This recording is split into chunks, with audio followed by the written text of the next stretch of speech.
Olá pessoal, sejam bem-vindos ao canal Entrelinhas. É momento de nós explorarmos as entrelinhas da lição da Escola Sabatina. Pessoal, já estamos aqui no 11º vídeo desse Entrelinhas de Férias, onde cada lição estamos num lugar, estamos numa cidade. E hoje nós estamos aqui em São Lourenço, que é uma vila aqui próximo também de Campo Mourão.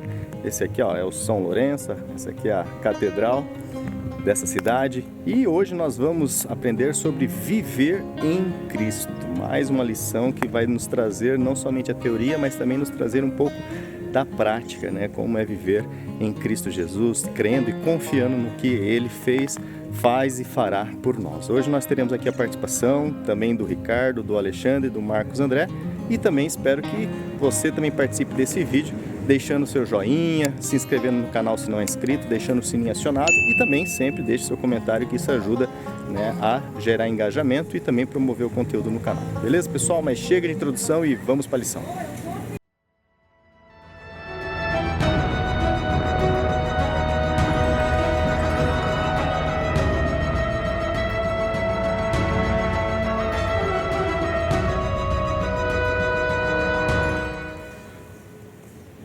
Bom pessoal, aproveitando aqui ainda, antes de chamar o Ricardo, gostaria de agradecer a todos que tem se envolvido, comentado, colocado as suas dúvidas, suas questões, suas opiniões aí no comentário. Valeu mesmo, muito obrigado pessoal. Espero que vocês estejam aí curtindo os conteúdos e vá até o fim, porque sempre tem coisa legal até a última pergunta, ok?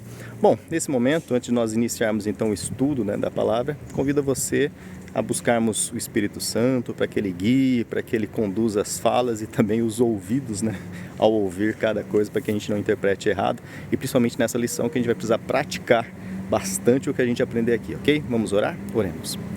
Senhor Deus nosso Pai, obrigado Senhor por mais um dia, obrigado pela oportunidade que nos dá, que estamos aqui em pleno pedal, gravando mais uma lição. Que o Senhor abençoe o Ricardo, Alexandre, Marcos, a mim, a cada ouvinte, e que possamos, ó Pai, praticar o que vamos aprender, em nome de Jesus. Amém.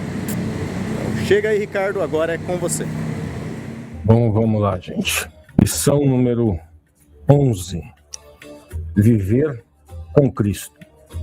O nosso estudo e o nosso walking tour de hoje são pelas ruas de Bagdá, no Iraque. O verso áudio, o verso para memorizar, está lá em Colossenses 3,14, diz o seguinte: acima de tudo isso, porém, esteja o amor, que é o vínculo da perfeição. Bom, gente, vamos fazer uma análise desse verso. No versículo, nós percebemos aqui algumas vozes, né, no discurso que dialogam com textos anteriores. Textos ainda na Brit Hadashah, ainda no Novo Testamento, e textos da Torá, do Velho Testamento, do Pentateuco.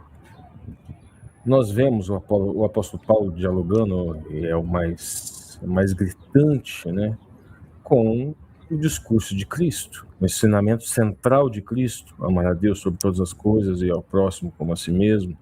Nós vemos lá no Evangelho de João, nós vemos também no Evangelho de Mateus, o amor aparece lá como um princípio hermenêutico da lei, da Torá. Então, o enunciado paulino, ele não cria uma nova ideia, mas ele reacentua esse discurso anterior do próprio Messias. Mas também se comunica com Levíticos 19, 18, e diz o seguinte: não te vingarás, nem guardarás ira contra os filhos do teu povo, mas amará o próximo como a ti mesmo. Eu sou o Senhor. Nós vemos também nesse versículo a voz da comunidade cristã. Vocês precisam entender esse contexto com a comunidade cristã daquela época, né? O versículo responde a conflitos comunitários, né? A carta aos Colossenses trata de disputas doutrinárias, regras ascéticas, tensões internas. Assim, o amor, ele é apresentado como um vínculo da perfeição. Ele atua como uma resposta prática a essas divisões da comunidade de Colossos. Então nós vemos aqui no versículo, né, uma metáfora, né, e uma imagem discursiva refletida, esse vínculo da perfeição. Essa expressão ela vai realizar duas funções discursivas. Uma função organizadora. O amor é apresentado como um elemento que liga todas as virtudes. Ele não é apenas mais uma virtude. Ele estrutura um sistema ético completo, inteiro. E a segunda função seria uma função estética. A metáfora cria uma imagem discursiva, aonde as virtudes elas atuariam como peças separadas. E o amor funcionaria como um laço, como uma cola que as une. Isso nós podemos chamar de uma organização estética do enunciado, onde a forma produz sentido. Nós vemos aqui também essa noção do destinatário, né? A comunidade cristã de Colossos, ela aparece no verbo revestivos, que indica um chamado para a ação. A comunidade de Colossos ela recebe um chamado. Logo, esse enunciado ele também possui um caráter normativo, além do caráter performático. Então, ele não apenas descreve uma ideia, ele convoca a comunidade de Colossos para uma resposta ética. Nós vemos aqui eco com outros discursos bíblicos, como nós já falamos, né? Mas também nós encontramos eco aqui com a primeira epístola aos Coríntios 13. Ali também aparece essa ideia de que o amor, dons espirituais e virtudes, ou seja, existe aí uma certa polifonia interna nas cartas paulinas. Então, aqui em Colossos 3,14, a gente pode entender que existe um enunciado ético inserido numa cadeia de diálogos dentro dessa coletânea que é a Bíblia, desses vários livros que são a Bíblia, e que reacentua discursos judaicos e cristológicos, buscando produzir respostas práticas na comunidade. Então, o versículo organiza virtudes anteriores através de uma imagem estética chamada de vínculo da perfeição, estabelece o amor como esse princípio unificador do discurso moral cristão.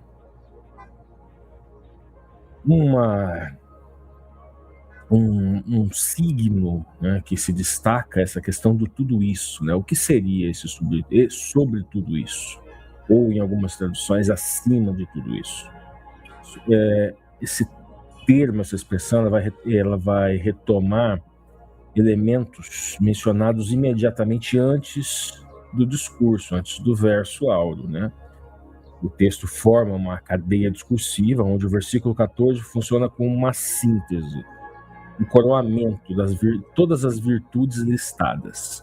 Então, o que seria tudo isso nesse contexto imediato? Nos versículos anteriores aparecem as seguintes virtudes, gente: misericórdia, a bondade, a humildade, a mansidão, a paciência, o suportar uns aos outros, o perdoar uns aos outros. Logo, tudo isso refere-se a esse conjunto de disposições éticas comunitárias. Paulo está dizendo mais ou menos assim: mesmo que vocês pratiquem todas essas virtudes, é o amor que as mantém unidas. Nós temos essa metáfora estrutural do versículo, né? Ela aparece ali no léxico, sindesmos tes teleiotetos. Sindesmo significa laço, ligação, aquilo que mantém unido. Teleiotes significa perfeição, completude ou maturidade. Logo, né, portanto, a ideia é que aquelas virtudes isoladas, que atuam como se fossem peças separadas, elas encontram no amor, esse princípio unificador, o laço que forma a unidade perfeita. Então, a estrutura é a seguinte: no versículo 12 e 13 são listadas as virtudes, E no versículo 14 tem uma síntese axiológica. Então, assim, tudo isso então é um recurso anafórico, ele que recupera o que foi dito antes e reorganiza o sentido do discurso. Estrutura lógica desse trecho nós podemos visualizar da seguinte maneira: existe uma identidade da comunidade, depois existem virtudes comunitárias ou sociais que são listadas, depois existe um princípio que une todas elas, que é o amor. Então, em Colossenses, tudo isso se refere às virtudes mencionadas nos versículos anteriores: misericórdia, bondade, humildade, mansidão, paciência, tolerância e perdão. E o amor apresenta um vínculo que une o aperfeiçoar, o aperfeiçoamento de todas elas. Bom, vamos agora seguir aqui na ponta da linha, gente. O autor da lição vem dizendo o seguinte: é comum ouvir que não devemos ser tão focados no céu, a ponto de nos tornarmos inúteis na terra. Embora isso faça algum sentido, Paulo apresenta, em Colossenses 3, um conceito igual, um conceito que é igual a: se estivermos excessivamente focados na terra, seremos de pouca utilidade para Deus. Ele chama a atenção para princípios práticos e concretos que vêm do céu e só são compreendidos pelos que foram ressuscitados juntamente com Cristo. Nós temos uma imagem discursiva forte, ressuscitado juntamente com Cristo. Nós vamos analisar isso mais para frente. Seus conselhos são diretos e aplicáveis a todas as áreas da vida, fortalecendo nosso relacionamento na igreja e na sociedade. Nós vamos falar um pouco também desse relacionamento e de como que esse versículo pode refletir e refratar, sentidos na sociedade. Jesus disse: ame a seus inimigos e orem pelos que perseguem vocês, para demonstrarem que são filhos do Pai de vocês, que está no céu, porque ele faz o seu sol nascer sobre os maus e os bons, e vir chuva sobre os justos e os injustos. Mateus 5, 44 e 35. Se quisermos viver esse princípio impossível e ser úteis para Deus, precisamos ter a mente voltada para o céu. Nessa semana veremos que viver com Cristo pode transformar nossa vida agora e por toda a eternidade. Aí na lição de domingo, mentalidade celestial. O autor pede para que nós leamos Colossenses 3, 1 e 4 e indaga que condições Paulo apresenta como essencial para o desenvolvimento de uma mentalidade celestial, o que isso significa para você. Essa segunda parte da pergunta é uma pergunta retórica, mas nós vamos tentar elucidar um pouco sobre a primeira parte. Nós vemos ali Colossenses 3, 1, Portanto, se fostes ressuscitados em Cristo, buscai as coisas do alto. Nós vemos ali a condição essencial apresentada pelo apóstolo Paulo, é ter sido ressuscitado com Cristo. Essa imagem discursiva é apresentada como uma condição essencial. O que significa literalmente: se portanto fostes levantados juntamente com Cristo, a partir do original. Isso indica uma participação na ressurreição. O que essa condição significa, o que essa imagem discursiva ela significa no pensamento paulino? Isso não é apenas um evento futuro, é uma nova condição espiritual apresentada ao crente. Quem foi ressuscitado com Cristo morreu para a antiga vida, para a antiga aliança, vive para uma nova realidade espiritual, pertence a uma nova ordem de valores. Essa ideia ela também aparece várias vezes em outros textos, como Romanos 6, Efésios 2, 26, e outras cartas paulinas.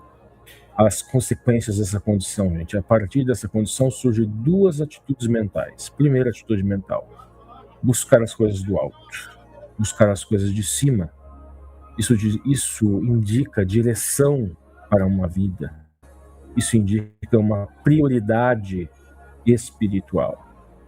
Pensar nas coisas do alto, essa palavra é ponel, ela indica um modo de pensar, uma mentalidade, uma orientação da consciência.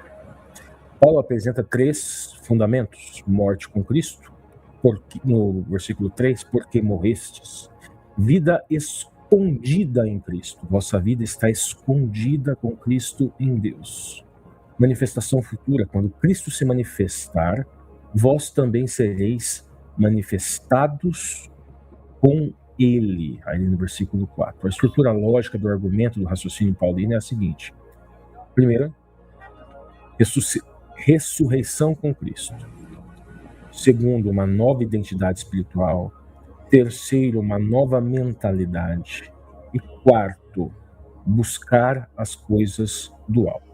Em Colossenses 3:14, Paulo apresenta uma condição essencial para desenvolver a mentalidade celestial: o fato de o crente ter sido ressuscitado em Cristo, isso é, participar da nova vida inaugurada pela ressurreição de Cristo a partir de uma nova condição espiritual.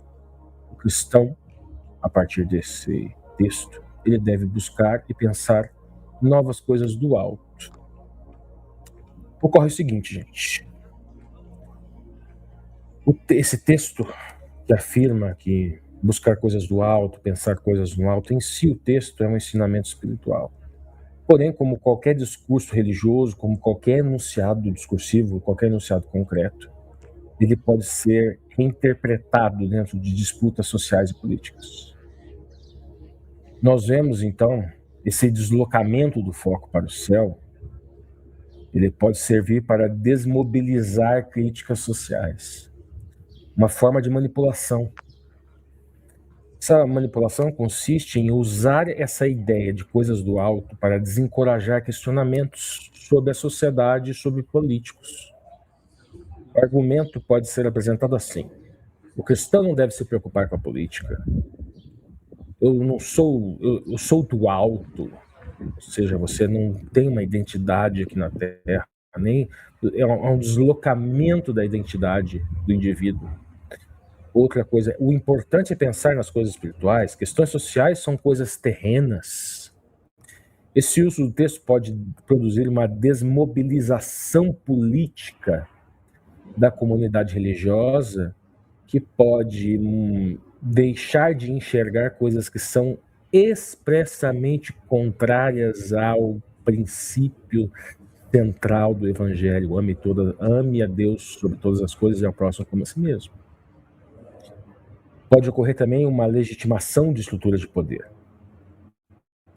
Uma forma política, um uso político do texto, né, interpretando a espiritualidade como submissão à ordem existente, por mais que ela seja contrária ao princípio do amor a Deus e do amor ao próximo. Nesse caso, líderes políticos podem sugerir que contestar as autoridades seria pensar nas coisas da terra. Apoiar a ordem estabelecida seria um sinal de espiritualidade. Historicamente, isso aconteceu. Discursos religiosos já foram usados para legitimar poderes políticos e sociais, inclusive quando as práticas políticas e sociais eram dantescas, crimes hediondos, crimes contra a humanidade, foram encobertos por discursos religiosos. A construção de uma identidade moral contra o mundo. Também pode ocorrer a criação de uma divisão simbólica. Os crentes espirituais são aqueles que pensam nas coisas do alto. Os outros grupos, vistos como mundanos, corrompidos. Essa polarização pode ser utilizada politicamente para mobilizar eleitores, fortalecer identidades de grupo e criar fronteiras morais, dividir o povo. A autoridade religiosa como mediação do alto. Outra estratégia discursiva são quando líderes religiosos com interesses políticos, econômicos, eles afirmam interpretar o que são as coisas do alto. A interpretação do líder passa a orientar o comportamento político do grupo. O discurso espiritual se torna um instrumento de autoridade social. Então nós vemos aqui no texto, né, o ensinamento, Colossenses 3, 1, 14, sobre buscar coisas boas, pode ser usado politicamente para desmobilizar a participação social, legitimar estruturas de poder, por mais contrárias que elas sejam ao princípio fundamental do Evangelho, construir identidades políticas e religiosas, ou concentrar a autoridade interpretativa em líderes religiosos com interesses políticos e econômicos. Não significa que o texto tenha necessariamente essa intenção original. Nós não estamos falando do reflexo do sentido, estamos falando da refração do sentido. Significa que na circulação social do discurso religioso, seu sentido pode ser reapropriado em disputas ideológicas. Isso significa refração de sentido. Nós temos alguns autores, eu vou até trazer alguns que são considerados bicho-papão aqui, e vocês, cada um em casa, vocês pensem se há algum erro, ou não na obra completa, por óbvio, que vocês teriam que analisar essa obra completa, e eu teria que sintetizar a obra completa, mas eu vou pensar alguns elementos que podem ser retirados desses autores, da sociologia da religião, e vocês vejam aí se há algum absurdo nessas ideias centrais. Nós temos Max Weber, a ética protestante, o espírito do capitalismo, economia e sociedade. Qual que seria mais ou menos a ideia central? Bem resumidamente, Weber mostra que crenças religiosas moldam condutas sociais e econômicas. Alguém tem dúvida disso? Líderes religiosos podem orientar comportamentos coletivos e legitimar determinadas estruturas sociais. Nós vemos ali o conceito importante de Weber, dominação carismática, uma autoridade baseada em lideranças religiosas, e pode conduzir pessoas se apropriando de um discurso religioso, refratando sentidos contrários ao princípio unificador do Evangelho, o amor. Nós vemos aí o Carlinhos, que no nosso meio é visto como não com bons olhos, digamos assim, a obra dele crítica da filosofia do direito de Hegel, aquela ideia famosa de que a religião é o ópio do povo. Vocês se perguntem aí se a religião não pode funcionar como um instrumento ideológico que legitima uma ordem social existente? Essa é a ideia central. Desviando a atenção de desigualdades materiais, o crente não pode se esquecer daquilo que está no texto bíblico, que fala, por exemplo, sobre cuidar da viúva, do pobre, do necessitado, das esmolas, sobre um novo discurso de meritocracia, um novo discurso, uma nova roupagem tecnocoach, instrumentos ideológicos que legitimam uma ordem social existente, desviando a atenção para desigualdades materiais que sempre foram combatidas, tanto no Novo quanto no Velho Testamento. Apesar de ter, obviamente, que ter textos que corroboram com certas desigualdades, que a gente coloca na caixinha da dúvida, mas existem muitos textos e muitos princípios justamente para dirimir essas desigualdades sociais. Nós vemos Jeremias, nós vemos o Jubileu, nós vemos alguns elementos que poderiam até ser mais, né? Mas nós vemos alguns elementos que influenciaram aquele povo, o povo daquela época. Pierre Bourdieu, ele fala do poder simbólico da religião, a obra Economia das Trocas Simbólicas. Qual que seria a ideia central? A religião funciona como um campo religioso, onde líderes disputam um capital simbólico, uma suposta autoridade espiritual. Nesse campo, interpretações religiosas poderiam legitimar um poder, orientar comportamentos políticos. Um outro também, que é visto no nosso meio não com bons olhos, Antônio Gramsci, fala de uma hegemonia cultural, a obra principal, Cadernos no Cárcere. Qual que seria a ideia central? Instituições religiosas podem participar de construção de hegemonia, ou seja, de aceitação social de ter determinadas visões de mundo. Obviamente que essas visões de mundo elas serviriam a um grupo específico. Isso não pode acontecer, gente, com um discurso religioso. Peter Berger, pouco conhecido no nosso meio, obra clássica, O do céu sagrado. A ideia central é que a religião cria universos de sentidos, que legitima a ordem social. Esse universo de sentido não é o Espírito Santo. Esse universo de sentidos é feito por homens. Ela funciona como uma estrutura de plausibilidade, sustentando certas visões de mundo, obviamente, que vão ao encontro de interesses políticos de determinados grupos sociais. Michel Foucault, a obra Vigiar e Punir, a ideia central é que discursos institucionais, inclusive os religiosos, podem produzir disciplinamento dos corpos e das condutas, ou seja, pode disciplinar, condicionar o crente. Esse disciplinamento dos corpos é nesse sentido, do inculcar. Como o discurso religioso pode ser manipulado para fazer você fazer algo que um determinado grupo deseja. Então, resumidamente, gente, esses autores mostram que a religião pode legitimar ordens sociais, funcionar como uma ideologia, produzir poder simbólico, construir para uma hegemonia cultural e disciplinar comportamentos. Nós vemos aqui, gente,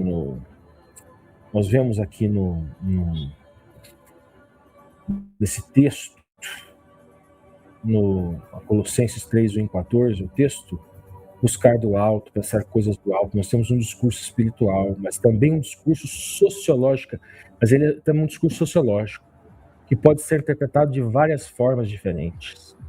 Ascetismo espiritual, identidade comunitária, uma orientação moral, um instrumento de autoridade religiosa. A circulação social desse texto, obviamente, ele pode ser utilizado na pregação de sermão, citado em debates, mas também pode ser usado em discursos políticos.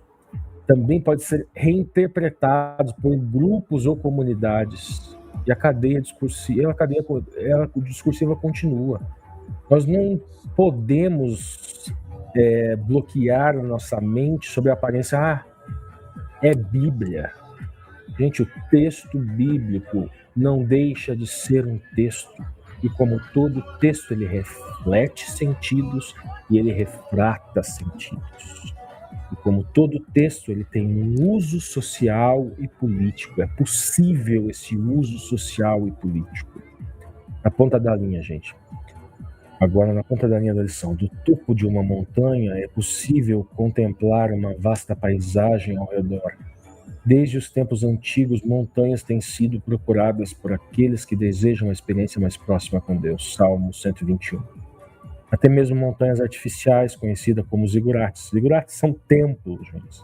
São templos ali na Mesopotâmia. Eles eram mais ou menos parecidos com pirâmides, mas eles não tinham aquela estrutura totalmente de triângulos em 3 dimensões, né? Eles eram similares, mas eles tinham degraus, né? Então não eram propriamente montanhas, mas era um templo de adoração. Foram construídos por pagãos da Mesopotâmia, né? Na Babilônia, Sumérios, um propósito semelhante, encontrar-se com seus deuses. Curiosamente, a cidade de Ur, do qual Abraão foi chamado a sair, possui uma grande zigurate visível, a quilômetros de distância. No entanto, simplesmente mudar a atitude não aproxima ninguém do céu, em um sentido espiritual. O esforço humano por si jamais poderia alcançar esse objetivo. Somente por um milagre da graça podemos aproximar do céu. Quando morremos e ressuscitamos em Cristo, como simbolizado no batismo, Colossenses 2,12. Bom, desde o início de Colossenses 2,3, gente, há uma ênfase constante no que está acima, ou seja, no que há nos céus. As coisas lá do alto, onde Cristo vive, juntamente com Cristo, em Deus, com Ele na glória, lá em Colossenses do 3, 1 a 4. Nós já falamos muito sobre ele. A verdade é que há muito na vida cristã que desafia a lógica humana. Como alguém pode realmente morrer e ressuscitar se aparentemente essa pessoa continua a mesma e nunca passou por uma experiência literalmente de morte? Muita coisa não faz sentido para a mente humana sem a influência do Espírito Santo. Mas para aqueles que foram transformados espiritualmente e receberam o novo coração prometido por Deus, morrer para o pecado e ressuscitar para Cristo são realidades concretas.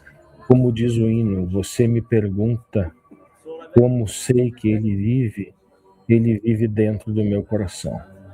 Ainda assim, Paulo dá essa orientação porque há uma necessidade constante de renovação na vida espiritual. De fato, podemos nos desafiar e nos perder.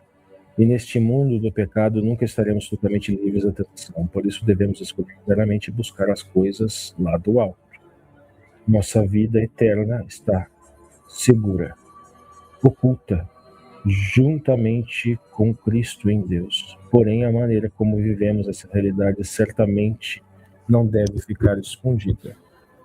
Bom, gente, então vamos tomar cuidado para que essa maneira de viver buscando coisas do alto, elas não sirvam justamente para ocultar o Evangelho de Cristo. Que se olhar para as coisas do alto, ele sirva para que nós possamos ter uma vida pautada pelo amor a Deus e pelo amor ao próximo. Uma integralidade. Muitas vezes o discurso político desconfigura principalmente a parte do amor ao próximo. Só se fala no amor ao próximo. O amor ao próximo vira um discurso de aparência e não um discurso de ação prática real. Ninguém que morre em Cristo consegue ver uma viúva com fome, um órfão com fome, uma pessoa carente não se doer com isso e não sentir mal com isso e não buscar ações práticas, concretas e materiais. Então, viver olhando para o alto e praticando misericórdia e amor ao próximo aqui na Terra. Bom, gente, agora eu deixo a palavra com o Alexandre. Olá, meus bons amigos do canal Entre Linhas. Meu abraço, minha saudação para todos vocês. Lição de número 11. Já estudaram o sábado e domingo com o Ricardo e agora nós continuamos a caminhada na lição de segunda e de terça-feira. Eu diria que a lição de segunda e de terça são duas lições que se complementam. A lição de segunda fala de uma destruição e a lição de terça fala de uma reconstrução. Se a gente for ficar com a analogia, que o próprio Paulo usa, a lição de segunda está muito preocupada com o que nós devemos matar. E a lição de terça está muito preocupada com o que nós devemos ressuscitar ou vestir. Vamos começar pela segunda. Tiro da lição de segunda-feira. Acabe com a mentalidade terrena. O texto base, ele está ali em Colossenses 3, 5 a 6, quando fala de matar ou de mortificar. E aí traz uma lista de coisas que precisam ser mortas. A fornicação, a impureza, a afeição descontrolada, desordenada, a vil concupiscência, e tudo isso ele vai dizer é idolatria. É interessante quando a gente analisa a lógica de Paulo e o texto de Paulo à luz do pensamento filosófico romano do tempo em que Paulo escreve. Esses textos de Paulo, eles não são uma exclusividade do cristianismo, tá? Essas ideias de lidar e abandonar a fornicação, a impureza, essa afeição desordenada, isso aí tudo, gente, já está no pensamento estoico, tá? Há quem diga que Paulo dialogou muito e bebeu de fontes do estoicismo. O estoicismo ele tinha uma preocupação com o domínio próprio e com o exercício de uma liberdade na vida que fosse ditada pela razão e não pela escravidão às próprias paixões e às próprias vontades. Então é apenas por meio de uma posição de escolha racional e de autocontrole e de discernimento que se consegue ser efetivamente tudo aquilo que se pode ser e se cumprir com a ideia de propósito. Então, Paulo não está aqui em contraposição ao seu tempo, tá? Paulo está expressando uma preocupação e uma angústia que era corrente no seu meio. Só que aqui ele traz uma noção que vai além do pensamento estoico, né? Tem a ver com a graça. Quando a gente vai para Romanos 6, ele fala da seguinte forma, 6:1-7, né? Permanecemos nós no pecado para que a graça abunde? Ele vai falar, não, de maneira alguma a gente vai permanecer no pecado. Né? Nós somos sepultados com ele pelo batismo e com ele ressuscitamos também. A novidade do que Paulo traz aqui, que não está presente no pensamento estoico, é a novidade de que nós morremos com Jesus, para ressuscitarmos com Jesus. Então a preocupação ou a novidade não está tanto no que abandonar ou no que deixar para trás, mas está no como fazer isso, e o como fazer isso implica no auxílio do divino, no auxílio do sobrenatural. Paulo vai entender que é Deus quem nos ajuda a abandonar todas essas coisas. É importante nós entendermos isso, porque o caminho inverso é defender a salvação pelas obras. É afirmar que eu sou capaz de renunciar a tudo aquilo que me afasta de Deus, que eu vou mortificar, né, como Paulo falou, todas essas coisas que são negativas, que são ruins, e que assim eu vou conquistar a salvação, ou eu vou por mim mesmo me fazer alguém melhor. O texto de Romanos 6, ele é complementar e ele é bem claro ao apontar para nós que por nós mesmos nós não conseguimos. Que não está em nós o efetuar ou a capacidade de abandonar e de mortificar aquilo que precisa ser morto. É preciso uma intervenção divina, é preciso a graça de Deus. Muitas vezes a gente pensa na graça como apenas receber de graça a salvação. E a gente acaba excluindo ou esquecendo da dimensão que é chamada de graça transformadora pelo cristianismo. A ideia de que a graça não apenas me perdoa dos meus pecados, como também ela me habilita para abandonar as práticas que me faziam mal e viver em novidade de vida. É entender que eu não preciso continuar sendo quem eu fui até aqui. Em Cristo Jesus me é possível um novo nascimento, me é possível ser uma outra coisa. A lição de terça-feira, ela vai aprofundar mais nessa direção. Vamos lá para o texto base. O texto base está em Colossenses 3, 6-11. Começa falando da ira de Deus sobre os filhos da desobediência. Só que fala também de uma desobediência na qual em outro tempo também andastes. Isso aqui já exclui aquela ideia de uma posição de superioridade moral do crente. O que Paulo está falando ao escrever para os Colossenses é o seguinte, olha, a ira de Deus recai sobre aqueles que vivem dessa forma, ou seja, desagrada a Deus, e Deus julga quem vive dessa forma. Mas quem julga não é você, porque não se esqueça que você também andou nesse mesmo caminho. Na ideia do velho homem, quando você era o velho homem, ou seja, antes de morrer, antes de mortificar aquele monte de coisa que você precisava abandonar,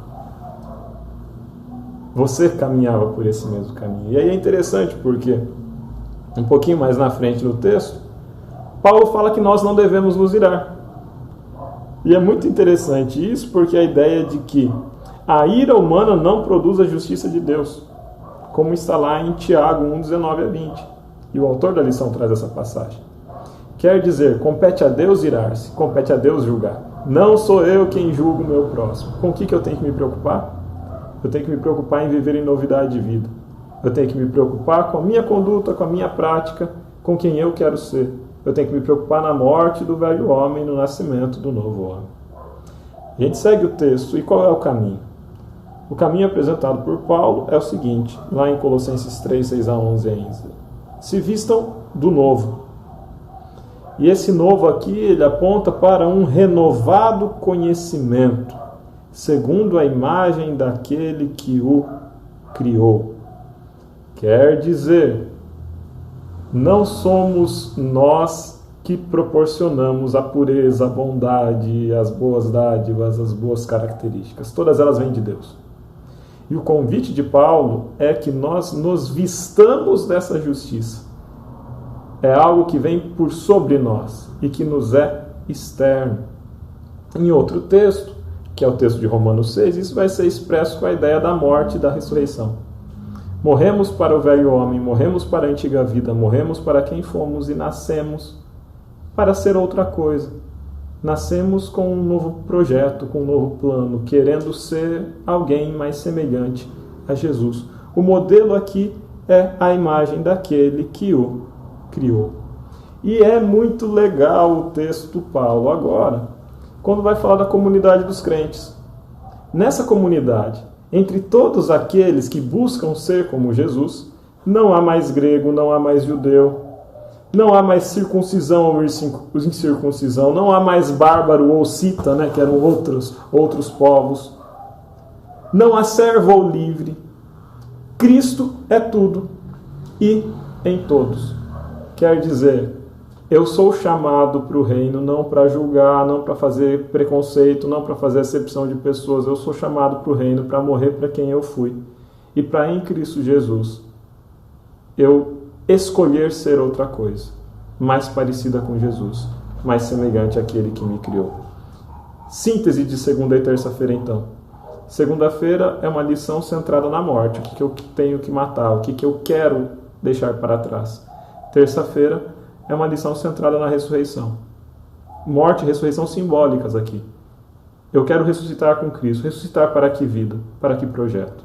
O meu eu antigo morreu. Meus preconceitos morreram, meus vícios morreram, meus desvios de caráter morreram, e eu posso existir de uma outra forma.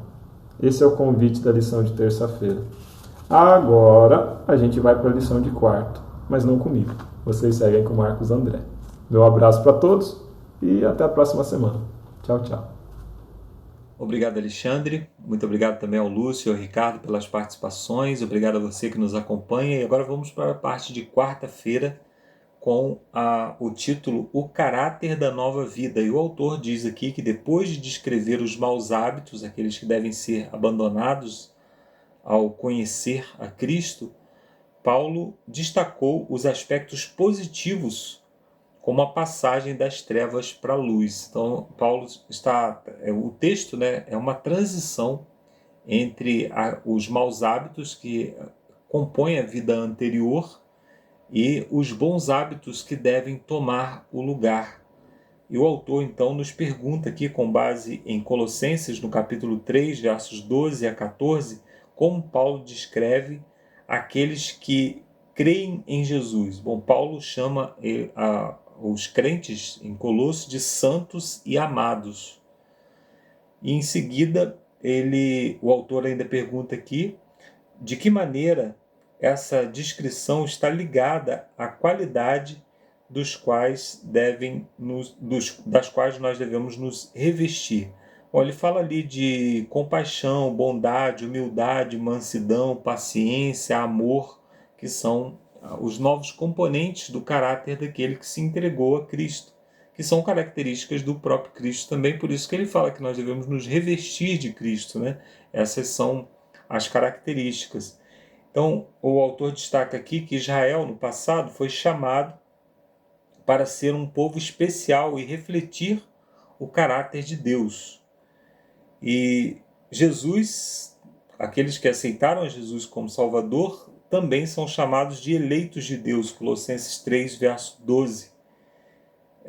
Jesus Cristo, ele disse que muitos são chamados, mas poucos são escolhidos, Mateus capítulo 22, verso 14. Paulo também se refere aos eleitos com um significado semelhante em Romanos 8, verso 33. são características aí, né, de separação. A santidade, quando ele frequentemente se refere aos crentes nas suas cartas, chamando de santo. A palavra santo no original, que é kadosh, né, isso no hebraico, ele é uma referência a alguém que foi separado, algo que foi separado. Por exemplo, existiam as bacias de uso comum, que eram usadas por qualquer pessoa para qualquer finalidade, e existiam as bacias que eram usadas unicamente para o serviço do santuário. Essas bacias eram kadosh. Então, alguém que é kadosh, alguém que é santo, é alguém que é separado do mundo para o uso exclusivo de Deus. Ou seja, Deus passa a ser o proprietário e o usuário exclusivo daqueles que aceitam a Jesus como Salvador. Então, as qualidades mencionadas por Paulo são um desafio. Ele diz: revistam-se de profunda compaixão, de bondade, humildade, mansidão, paciência, suportem uns aos outros e perdoem-se mutuamente. Esse suportem uns aos outros, né, nós costumamos ler como alguém que eu não gosto muito, mas eu suporto. Deus me ajuda a suportar, mas aqui é um pouco mais elevado, né? Porque a palavra ela perdeu um pouco do sentido com o passar do tempo. Então a palavra suporte por exemplo, se alguma coisa está caindo, você vai lá, coloca um calço, você coloca um suporte, você coloca uma viga de sustentação. Então é isso, se um irmão está caindo, se um irmão está fraco na fé, se o irmão está passando por alguma dificuldade, nós devemos ser esse esteio que suporta essa pessoa, assim como Deus faz conosco, né? Quando nós somos fracos, caídos, Deus não vai lá e nos chuta, nos lança para o barro, não, Ele nos levanta, nos ergue, nos suporta, né? Nos dá suporte. Então é isso que nós devemos fazer também. São qualidades que estão ligadas ao amor, né? Por isso que ele diz: acima de tudo, porém, esteja o amor. Colossenses 3, versos 12 e 14. Essas características só podem surgir de um coração unido ao de Cristo, pois refletem o seu caráter. Então o Espírito Santo, que é o mesmo Espírito de Cristo, ele deve estar habitando no coração do crente, para que o crente possa refletir essas características e refletir de uma maneira natural. Nós podemos, de alguma forma, criar um personagem, né, com essas características, né, mimetizar essas características de maneira social, mas nós não vamos conseguir essas características o tempo todo. Em algum momento o velho homem vai aparecer. Mas quando Cristo habita no nosso coração, quando nós nos revestimos de Cristo a ponto de que Ele faça parte da nossa mente, dos nossos pensamentos, das nossas decisões, faça parte do nosso ser, do nosso desejo, né? Das nossas inclinações, então nós vamos refletir isso de maneira natural. Isso se chama conversão. Não é algo que acontece de um dia para o outro, né? Por isso que no contexto Paulo diz que aqueles que são santos são aqueles que estão sendo santificados, aqueles que foram transformados são os que estão sendo transformados. Ele bota isso sempre de uma forma contínua, não como uma obra completa, né? Ele chama de perfeitos aqueles que estão sendo aperfeiçoados. Então é isso, é uma obra que ela vai acontecendo de maneira gradual. E o autor diz aqui que essas qualidades impactam nossos relacionamentos, né, de duas maneiras. O primeiro, demonstrar amor, misericórdia, bondade, perdão, traz bênçãos tanto para nós quanto para outros. Especialmente, né, quando você reflete esse caráter de Cristo, especialmente o ambiente onde você está vai receber um grau de melhora muito grande, né, porque você vai ser uma pessoa diferente, você vai tratar, se você está na sua família, por exemplo, você vai tratar a sua família com bondade, com humildade, com mansidão, com amor, e isso vai melhorar o ambiente, com certeza. As pessoas serão beneficiadas e você também. Quem não quer viver em um ambiente em paz, né, em um ambiente de perdão, um ambiente de amor, né? Essa é a própria característica do céu, né? Você gostaria que o seu lar fosse um pedacinho do céu? Então precisa ter essas coisas, especialmente perdão. porque o céu ele se envolve pessoalmente na questão do perdão o tempo todo. Se você for no céu agora, eles estão tratando sobre perdão. O problema lá é o perdão. Eles falam em perdão o tempo todo. A mesma coisa deve ser o nosso lar. Nós queremos ter um pedacinho do céu na nossa casa, só que nós não perdoamos, né? Não abrimos mão das nossas opiniões. Então, um pedacinho, se a minha casa se torna um pedacinho do céu, vai ser um lugar de perdão.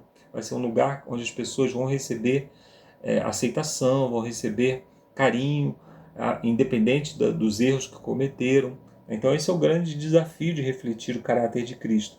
E em segundo lugar, o mais importante, nossas atitudes glorificam a Deus e podem inspirar outras pessoas a crer e seguir a Cristo, pois demonstram o poder da graça divina. Nenhuma influência, que aí já é um texto da Ciência do Bom Viver, né, que diz assim: nenhuma influência que possa rodear a alma tem mais poder do que uma vida abnegada. O mais forte argumento em favor do Evangelho é um cristão que sabe amar e ser amável. Então as nossas atitudes, elas dão um testemunho mais poderoso em favor do Evangelho do que pregação, do que convite para ir à igreja, do que estudo bíblico. É um testemunho, é a maneira como nós agimos deve nos influenciar. Aí ele diz: como você tem desempenhado, ou melhor, tem representado Jesus no modo como trata outras pessoas, especialmente aqueles que não são gentis com você, né? Como Jesus perdoou aqueles que estavam o açoitando, né? Então isso são características que nós só podemos atingir mesmo quando nós estamos muito ligados a Cristo. Mas nós podemos, no nosso nível de atuação, no nosso nível de capacidade hoje, desempenhar essas coisas, ser amoroso, ser bondoso, ser perdoador com aqueles que estão ao nosso redor. Perdão só necessita quem ofendeu. Se você é vingativo com quem te ofendeu, você ainda não aprendeu o que é o perdão. Porque esse perdão é algo que você oferece a quem não merece. Então essa é a característica principal do perdão. Então na lição de quarta-feira eu destaco aqui que a vida viva, né, de um cristão, alguém que aceitou Jesus, deve manifestar características positivas. Então ser cristão não é só abandonar maus hábitos. Ser cristão é se revestir de bons hábitos, né? Então nós devemos ser um vaso cheio. Não adianta a gente jogar o nosso conteúdo fora. Eu gostava de brigar, gostava de... Enfim, cada um de nós aí tem um passado. Então eu gostava dessas coisas, agora abandonei para servir a Cristo. Mas o que ocupou o lugar? A nossa vida é uma vida só vazia? Não pode ser, né? E na parte de quinta-feira fala exatamente isso, nova vida. Esse é o título da lição de quinta-feira. E aí o autor fala aqui da preocupação de Paulo com paz e harmonia, né? E que já foi estudado inclusive na lição 7. E ele diz que diferente da paz que era trazida por Roma, que era imposta exteriormente, né? Então Roma ele trazia paz a partir da espada, né? A paz de Cristo deve ser o árbitro de nosso coração. Colossenses 3, verso 15. Né? Então, o método de Cristo. Né? Nós devemos nos comparar com Cristo o tempo todo. E essa deve ser a nossa medida. Então, por isso que Paulo fala que é algo contínuo, porque nós não atingimos ainda. Não importa, eu não conheço você. Não importa se você tem muitos anos de igreja, é uma pessoa de oração, estuda muito a Bíblia, é uma pessoa caridosa, que se envolve nos departamentos da igreja, que faz caridade no seu bairro. Você não atingiu ainda o caráter de Cristo. A medida de Cristo ainda não atingiu. Então você está em processo. Como eu também não atingi, né? Estou muito mais longe do que você aí, né? Como diz o apóstolo Paulo, de todos os pecadores, eu sou o maior deles. Então, Colossenses 3, versos 16 e 17, o que nos ajuda a deixar Cristo no controle da nossa vida. E qual é o papel da música nisso? Ali ele fala da palavra de Cristo, né, que é a própria Bíblia, que é a palavra de Deus, e ele ordena que cantem salmos, que façam tudo em nome do Senhor, né? São características ali, né, quando nós fazemos... Bom, vamos por parte, né? Nas lições passadas, nós falamos sobre as características ruins, que são substituídas por características boas. Nós só podemos ser árbitro para dizer o que são características ruins e o que são características boas a partir da palavra de Deus. Tanto que se você for na rede social agora, o orgulho está sendo exaltado, enquanto que a palavra de Deus diz que nós devemos ser humildes. Então a trajetória humana natural, ela vai contra a palavra de Deus. É a palavra de Deus que nos ajuda a discernir entre o bem e o mal. Então deve ficar muito vívido na nossa mente o que é mal, o que não deve fazer parte da prática cristã, e deve ficar também muito vívido na nossa mente aquilo que nós devemos operar, como nós devemos ser operosos em favor do Evangelho. Então ele fala da palavra de Cristo, ele fala para cantar salmos, e o autor destaca aqui que a música ela tem um papel muito importante para gravar verdades espirituais na nossa mente, ou melhor, para gravar verdades, né? Inclusive verdades entre aspas, porque se nós cantamos músicas que falam de baixaria, ou mesmo falam de egoísmo apenas, né? Às vezes não fala especificamente de baixaria, mas fala de traição, fala de egoísmo, fala de adultério. Nós podemos estar gravando essas coisas também na nossa mente, né? Então, a linguagem aqui, segundo o autor, é bastante expressiva. Ele descreve a palavra de Cristo, que habita em nós, quando lemos a Bíblia com atenção, buscando ouvir e aprender da sabedoria de Deus. Embora o grego seja um pouco ambíguo, fica claro que a música desempenha um papel importante na instrução que Paulo dá. Ensinem e aconselhem uns aos outros. Então, uma das formas que nós temos de ensinar é através de músicas, né? Ensinando louvores, né? Eu tenho notado assim, uma tendência nas músicas, de uma maneira geral, nas músicas cristãs, né? Eu tenho notado uma tendência ao antropocentrismo, né? Falando muito do homem, falando muito de como Deus serve ao homem, de como Deus ama o homem, de como Deus vai ao encontro do homem, né? E Deus ele deixou de ser o centro desses louvores, né? Como os louvores mais antigos que nós cantávamos, e Deus era o centro. Quão grande és tu, ele cantava sobre as obras da criação, sobre a obra da redenção, e quão grande és tu, Senhor. E hoje nós cantamos mais voltado ao ser humano. É uma tendência, né? É uma tendência, a música ela acompanha muito as necessidades, a moda e tudo mais, mas nós devemos tomar cuidado para que a música não seja um instrumento para nos exaltar mais do que exalta Deus, né? Nós podemos cair nessa armadilha. E as músicas mundanas eu nem falo, né? Porque assim, deixou-se de fazer música há muito tempo já. As letras que são cantadas hoje são pornográficas, são letras que falam de baixarias, mesmo que nas entrelinhas. Então eu nem falo porque as músicas realmente estão... Antigamente se ouvia uma música que ela falava de amor, era uma música, entre aspas, neutra, né? Não, a gente costuma dizer que não existe nada neutro, né?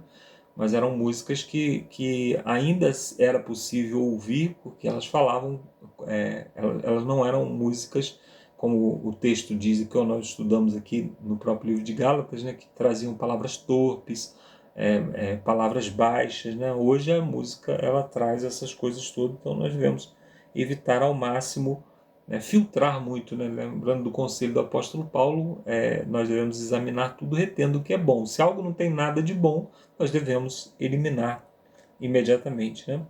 Aí ele destaca aqui que os salmos, hinos e cânticos espirituais que são citados ali são contidas, né, no livro dos Salmos, que era a coletânea de músicas que eles cantavam, né, ajudavam. Às vezes quando você está muito triste ou muito angustiado e não consegue, por exemplo, orar, às vezes você pode escolher um louvor, que é uma oração, né, e louvar a Deus orando, né, aquele louvor que a gente tem decorado na mente, né, nós podemos usar um salmo como uma oração. Tem salmos para todos os momentos, né? Nós tivemos até uma lição sobre o livro de Salmos que destaca exatamente isso. Então a influência da música é muito forte, né? Ele fala aqui de Davi, como Davi acalmava Saul, né? E tudo mais. Aí no finalzinho ele diz assim: quem nunca percebeu por si mesmo o impacto profundo que a música pode ter, seja para o bem ou para o mal, sobre nossas emoções e pensamentos. A música certa pode nos fortalecer espiritualmente. Às vezes você ouve uma música, não entende a letra, às vezes é uma música internacional, às vezes você nem entende a letra e te dá tristeza, dá vontade de chorar ou dá alegria, né? E a música, ela tem esse poder. Estou falando da música mesmo, né? Não da letra, da poesia que vem na música. Nós, como cristãos, devemos tomar conta desses dois aspectos, né? Tanto da música, o que ela desperta em nós, quanto também da letra que está sendo cantada, né? Para a gente não engolir, a gente não tomar conta de bateria, por exemplo, né? Às vezes o pessoal fica muito preocupado nas igrejas com bateria, com isso, com aquilo, e acaba bateria, guitarra, diz que isso não é de Deus, e acaba engolindo no pacote aí uma música que não tem esses elementos, mas que traz uma letra confusa, né? Então, somos chamados para fazer tudo em nome do Senhor Jesus. Isso nós devemos, no verso 17 diz isso, né?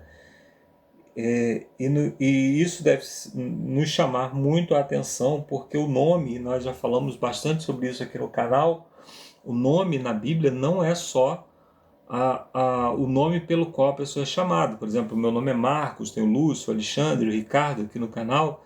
Não, o nome não tem muito significado, né? Especialmente na nossa língua, né? Em português a gente não dá muito, a gente vai apenas pela sonoridade, né? O pai acha bonito o nome João e põe o nome de João no filho.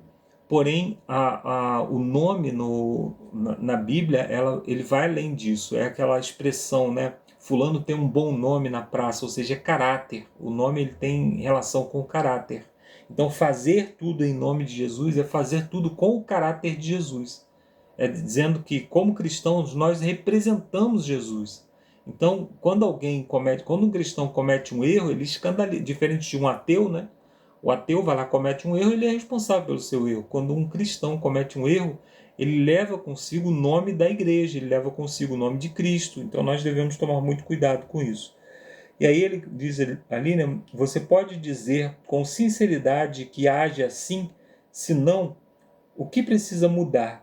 O que deve ser deixado para trás e não pode ser feito em nome do Senhor? Então aquilo que nós fazemos e que Jesus não pode participar, nós devemos, obviamente, abandonar. E o que Jesus não pode participar? As más obras que foram citadas aqui pelo apóstolo Paulo. E o que está de acordo com o caráter que representa Jesus, que nós fazemos em nome de Jesus, são as boas obras. Mas se você faz uma boa obra e toma para si esse mérito, você está roubando, está usando o nome de Deus em vão, né? Porque Deus faz uma obra através de você e você toma para si essa obra. Então, nós devemos usar o nome de Deus da maneira correta, né? Sempre apontando para Jesus. Sempre que algo de bom se manifesta em nós, nós devemos apontar para Jesus. Então, nessas duas lições, a lição de quarta e de quinta-feira, eu destaco esses elementos, né? É a Bíblia quem deve nos dizer o que é bom ou mal. Eu não devo dizer, olha, isso para mim, na minha opinião, é bom. Não, isso na minha opinião não tem nada a ver. Isso na minha opinião, não tem opinião. É a palavra, né? A palavra de Cristo é quem deve nos dar o norte, o comportamento de Cristo. Onde que nós vamos conhecer o caráter de Cristo para que possamos replicar? É na palavra, é deixando que a palavra nos transforme. Jesus Cristo falou, orando pelos seus discípulos, dizendo, vocês já estão limpos pela palavra. Então é a palavra quem vai nos purificar, nos limpar e nos moldar à imagem de Jesus. Eu termino aqui a minha participação, agora você fica com o Lúcio com aquelas perguntas de sexta-feira. Um abraço, até a semana que vem. E agora é com você, Lúcio. Valeu, Marcos, valeu, Alexandre, valeu, Ricardo, obrigado aí pelas explanações, quanta coisa pra gente aprender. E agora teremos aqui as perguntas para consideração, que são perguntas bastante pessoais. Espero que vocês respondam, né, comigo, reflitam sobre cada pergunta. Estamos aqui, ó, lá é as bicicletinhas, estamos fazendo aqui os 100 km do mês. Mas antes vamos dar uma meditada aqui, ó, na metade do caminho, né, já fizemos 50, vamos lá. A primeira pergunta diz assim: qual é a sua experiência com a promessa de que você foi justificado pela fé? Qual a sua experiência, né? Você sente que você foi justificado pela fé? Você ainda tenta fazer alguma coisa para ser justificado, para ser justo diante de Deus? E aí continua a pergunta assim: como essa promessa transformou a sua vida? Como ela impactou, né, as suas escolhas? E a última parte da pergunta: como ela está ligada à ideia de que você também ressuscitou com Cristo? Esperar mais um caminhão passando aqui, né, que polui o áudio, mas vamos lá. Bom, pessoal, na questão da justificação pela fé, é importante entender de que por mais que você tente fazer alguma coisa, tente se justificar, tente santificar, para nós é impossível. Então, quando você entende que o que Cristo fez por você é o suficiente, é o completo para realmente para te salvar, você se entrega, e claro que essa entrega causa algum efeito na sua vida, no seu pensamento, na sua forma de agir com as pessoas, né? Você não vai aceitar essa justificação e ao mesmo tempo maltratar, desprezar, né? Então realmente mudou a vida, porque você começa a falar assim: o quanto eu recebi, né, de meu Deus, e o tão pouco que eu preciso dar para o meu irmão, o que Deus exige, né? Fala assim: meu filho, né, se comporte assim, né? Te dou os dons, multiplique seus dons. Se eu te perdoei uma dívida, perdoe a dívida do seu irmão. Então assim, tem muitas lições aí pra gente aprender a viver justificado por Cristo, né? Não é acomodados no pecado ou nos maus costumes. A segunda pergunta diz assim: o que significa para você, de novo, né, uma pergunta bastante pessoal, o que significa para você ser focado nas coisas do céu? Isto é mais importante do que fazer o bem aqui na terra? Como encontrar o equilíbrio entre ambos? E aqui, né, entra aquela questão de que muitas vezes é fácil você ir lá para um templo, lá no monte, lá, e ficar isolado do mundo e se santificar, né? E falar: só vou pensar nas coisas do céu. Mas a gente esquece que quem estava lá no céu desceu aqui para trazer salvação. E nós aprendemos aí, né, quem participou dos 10 dias, a gente aprendeu também que existe uma missão, né? A nossa missão não é ficarmos isolados, ficarmos lá esperando as coisas acontecerem. É trabalhando, assim como a formiga trabalha, assim como toda a natureza tem trabalhado, a nossa função é trabalhar. Então, sim, trabalhar focado nas coisas do céu, porém, se mexendo aqui na terra, né, pessoal? E não se isolando. Inclusive tem muita gente que está comprando chácara, está se isolando das grandes cidades. Daí eu falo assim: tudo bem, você pode se isolar lá, talvez para ter paz, mas você vai ficar isolado lá, você vai vir nas cidades pregar o evangelho. E muitos se acostumam e ficam lá vivendo, né, em prol de si mesmo. E essa não é a nossa missão, né, pessoal? Terceira pergunta: embora normalmente consideremos nossa influência de forma individual, o que dizer sobre a nossa influência coletiva por meio, né, da igreja, da comunidade? Como a sua igreja local impacta a comunidade ao redor? Eu faço parte de uma igreja central e nessa pergunta, né, traz assim, a gente já trouxe aqui no canal: se a sua igreja fechar as portas, né, os vizinhos vão sentir falta ou vão agradecer, né, a paz que ficará lá? Então aqui, de certa forma, fala assim: claro, a gente tem nossa influência, né, individual, no trabalho, onde a gente habita, mas e a sua influência coletiva, né? Será que a sua comunidade tem feito esforços, né, de levar um auxílio, ajudar quem está, né, precisando de alguma coisa? Como eu falei, igreja de bairro é mais fácil porque você tem uma comunidade ao redor, né? A igreja do centro você já tem comércio, tem prédios que você não consegue acessar, mas de qualquer forma há um trabalho a ser feito. Então, a pergunta é: você que faz parte aí de igrejas tanto centrais quanto periféricas aí, o que você acha? Se fechar as portas, os vizinhos vão agradecer ou vão sentir falta, né? E a última pergunta, né? Leia Colossenses 3:11, o que esse verso nos ensina sobre a unidade que devemos ter em Cristo. E aí o verso diz assim: no qual não pode haver grego nem judeu, circuncisão nem incircuncisão, bárbaro, cita, escravo, livre, porém Cristo é tudo em todos. Pessoal sectarista, o pessoal aí que gosta de se sentir melhor que os outros, ou que tem suas justificativas para sobressair sobre alguém, em Cristo somos um só. O verso fala aqui, porém Cristo é tudo em todos, não há como nos distinguir, né? Infelizmente existem pessoas, né, inclusive próximas a mim, que a sua diarista, a sua empregada não almoça na mesma mesa, sabe? Então, assim, não sei que sociedade a gente vive ainda, né? Que ela se acha muito mais digna ou se acharia menos digna se um serviçal, né, almoçasse com você. Então, como que é? Você tem feito distinção de pessoas? Como que é o seu pensamento, pessoal? Então, reflita essas perguntas aí.